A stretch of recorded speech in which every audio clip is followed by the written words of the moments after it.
ಮುಡಾ ಪ್ರಕರಣದಲ್ಲಿ ರಾಜ್ಯಪಾಲರು ನೀಡಿರುವ ನೋಟಿಸ್ಗೆ ಈಗಾಗಲೇ ಉತ್ತರ ನೀಡಲಾಗಿದ್ದು ಅದನ್ನು ರಾಜ್ಯಪಾಲರು ಒಪ್ಪಿಕೊಳ್ಳುವ ನಂಬಿಕೆ ಇದೆ ಎಂದು ಮುಖ್ಯಮಂತ್ರಿ ಸಿದ್ದರಾಮಯ್ಯ ಭರವಸೆ ವ್ಯಕ್ತಪಡಿಸಿದರು.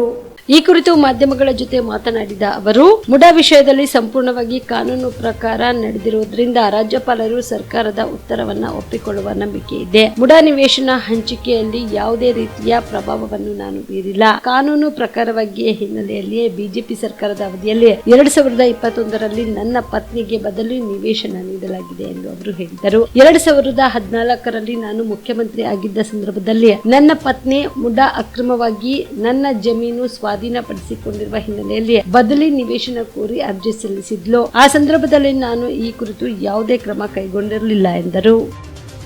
ಸತ್ಯ ಇದ್ರಲ್ವಾ ರಾಜೀನಾಮೆ ಕೇಳೋದು? ನೋಡಪ್ಪ, ಯಡಿಯೂರಪ್ಪನ ಕೇಸ್ನಲ್ಲಿ ಚೆಕ್ ಮೂಲಕ ದುಡ್ಡು ತಗೊಂಡಿದ್ರು.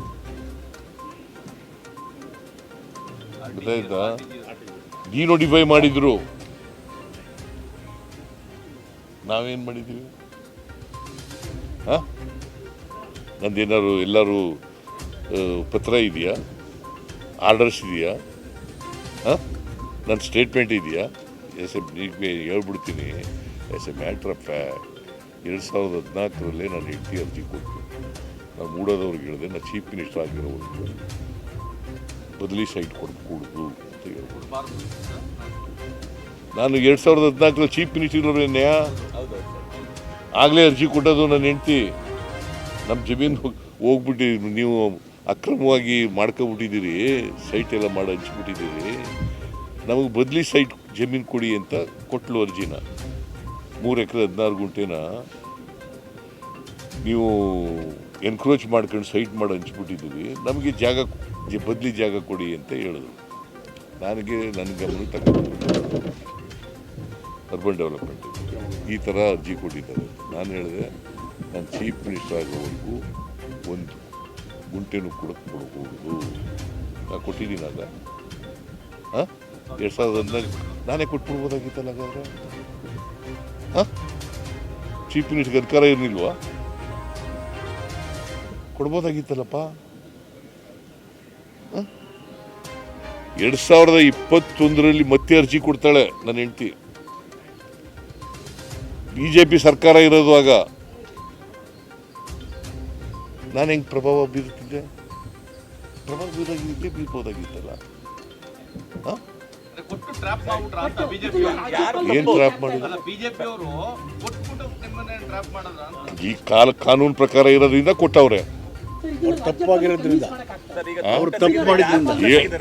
ನಮ್ಮೆಲ್ಲ ನಮ್ಮ ಕ್ಯಾಬಿನೆಟ್ ರಿಪ್ಲೈನಲ್ಲಿ, ನನ್ನ ರಿಪ್ಲೈನಲ್ಲಿ ಎಲ್ಲ ಹೇಳಿದ್ವಿ.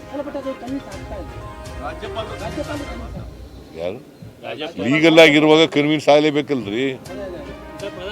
ಎಲ್ಲ ಲೀಗಲ್ ಆಗಿರುವಾಗ ಕನ್ವಿನ್ಸ್ ಆಗ್ಬೇಕಲ್ಲಪ್ಪ. ಆಶಾಭಾವನೆ ಇಲ್ಲ, ಲೀಗಲ್ ಆಗಿ ಒಪ್ಕೋತಾರೆ ಅಂತ ನನಗೆ ನಂಬಿಕೆ ಇದೆ. ಆಶಾಭಾವನೆ ಅಲ್ಲ, ಕಾನೂನನ್ನು ಒಪ್ಕೊಳ್ಳಿ. Because is the head of the constitution ಅಲ್ವಾ? ಕಾನ್ಸ್ಟಿಟ್ಯೂಷನ್ ಪ್ರಕಾರ ಇದೆಯಲ್ಲ, ಯಾಕೆ ಒಪ್ಕೊಳ್ಳಲ್ಲ? ಒಪ್ಕೊಳ್ತಾರೆ ಅಂತಕ್ಕಂಥ ನಂಬಿಕೆ ಇದೆ. ಒಬ್ಬರು ಕೇಳ್ರಿ, ಪ್ರಧಾನಮಂತ್ರಿ ಮತ್ತೆ ಅಮಿತ್ ಶಾ ಅವರನ್ನ ಭೇಟಿ ಮಾಡಿ ಬಂದಿದ್ದಾರೆ. ಇದರ ಹಿಂದೆ ಏನಾದ್ರು ನನಗೆ ಏನೂ ಇಲ್ಲ ಅಂತ ಅನ್ಕೊಂಡಿದ್ದೀನಿ. ಅವರು ಬೆಂಗಳೂರಿನ ಅಭಿವೃದ್ಧಿ ಬಗ್ಗೆ ದುಡ್ಡು ಕೇಳಕ್ಕೆ. ಸರ್, ಲಾಂಗ್ ಟರ್ಮ್ ಅಂದರೆ ಒಂದು ದೀರ್ಘಾವಧಿ ಕೋರ್ಸ್ ಇದು. ಈ ಲಾಂಗ್ ಟರ್ಮ್ನ ನಾವು ರಿಪೀಟರ್ ಕೋರ್ಸ್ ಅಂತಲೂ ಕರಿತೀವಿ. ನಮ್ಮ ಎಕ್ಸೆಲ್ ಅಕಾಡೆಮಿ ಸಂಸ್ಥೆಯಿಂದ ನೀಟ್ ಲಾಂಗ್ ಟರ್ಮ್ನ ಕೊಡ್ತೀವಿ ಮತ್ತು CET ಲಾಂಗ್ ಟರ್ಮ್ನ ಕೊಡ್ತೀವಿ. ಸರ್, ಮಕ್ಕಳು ಎಷ್ಟೇ ಓದಿರಲಿ ಅವ್ರಿಗೆ ಟೈಮ್ ಮ್ಯಾನೇಜ್ಮೆಂಟ್ ಅನ್ನೋದು ಪ್ರಾಕ್ಟೀಸ್ ಮಾಡಲಿಲ್ಲ ಅಂದರೆ ಫೇಲ್ಯೂರ್ ಆಗೋದು 50% ಅಲ್ಲೇ ಫೇಲ್ಯೂರ್ ಆಗ್ತಾರೆ. ನೀಟಲ್ಲಿ ರ್ಯಾಂಕ್ ಬರೋದು ಮತ್ತು CETಲಿ ರ್ಯಾಂಕ್ ಬರೋದು 100% ಗ್ಯಾರಂಟಿ ಆಗ್ತದೆ. ಅದಕ್ಕೆ ನಮ್ಮ ಒಂದು ಎಕ್ಸೆಲ್ ಸಂಸ್ಥೆಯಿಂದ ಈ ಒಂದು ಕಾನ್ಸೆಪ್ಟ್ನ ಹೇಳ್ಕೊಟ್ಟು ಮಕ್ಕಳಿಗೆ ಹೈಯೆಸ್ಟ್ ಸ್ಕೋರ್ ತೆಗ್ತಾ ಬರ್ತಾ ಇದ್ದೀವಿ. ಸರ್, ನಮ್ಮ ಎಕ್ಸೆಲ್ ಅಕಾಡೆಮಿ ಸಂಸ್ಥೆಯಲ್ಲಿ ಮಾತ್ರನೇ ಒಂದು ಡೈಲಿ ಟೆಸ್ಟ್ ಕಂಡಕ್ಟ್ ಮಾಡೋದು. ಪ್ರತಿ ಸರಿ ಪೇರೆಂಟ್ಸ್ ಹತ್ರ ಮಾತಾಡ್ಬೇಕಾದ್ರೆ ಸೀಟ್ ತಗೊಂಡ್ ಬರ್ತೀವಿ ಕನ್ಫರ್ಮ್ ಆಗಿ ಅನ್ನೋದೇ ಲಾಸ್ಟ್ ಅಥವಾ ಫಸ್ಟ್ ಡೈಲಾಗ್ ಆಗಿರುತ್ತೆ. ಅಷ್ಟೊಂದು ಇನ್ಕ್ರೀಸ್ ಆಗಿದೆ 2 ವೀಕ್ಸ್ ಅಲ್ಲಿನೇ. ಇವಾಗ ನಾವು ಹೆಣ್ಮಕ್ಳು ಹಾಸ್ಟೆಲ್ ಹತ್ರ ಇದ್ದೀವಿ. ಇದು ನಮ್ಮ ಹೆಣ್ಮಕ್ಳು ಹಾಸ್ಟೆಲ್. ಇದು 7 ಫ್ಲೋರ್ ಬಿಲ್ಡಿಂಗ್. ಇದರಲ್ಲೇ ಕೋಚಿಂಗು ಪ್ಲಸ್ ಹಾಸ್ಟೆಲ್ಲು ಒಂದು ಇದರಲ್ಲೇ ಇರುತ್ತೆ, ಒಂದೇ ಬಿಲ್ಡಿಂಗಲ್ಲೇ. ಇದು ಒಳಗಡೆ ಡೈನಿಂಗ್ ಹಾಲು ಮತ್ತು ಅಕಾಮಿಡೇಷನ್ ಎಲ್ಲ ಕ್ಲಾಸ್ ರೂಮ್ ಎಲ್ಲ ಇದರಲ್ಲೇ ಪ್ರೊವೈಡ್ ಮಾಡಿರ್ತೀವಿ. ನಾವು ರೂಮಲ್ಲಿ 4 ಜನ ಇರೋ ಥರ ನಾವು ಅರೇಂಜ್ ಮಾಡಿರ್ತೀವಿ. ಅವ್ರ ಕಬೋರ್ಡು ಕೂಡ ಅವ್ರಿಗೆ ನಾವು ಪ್ರೊವೈಡ್ ಮಾಡಿರ್ತೀವಿ ಅವ್ರಿಗೆ. ಸೊ ಹೈಜೆನಿಕ್ ಮೇಂಟೈನ್ ಮಾಡಿರ್ತೀವಿ.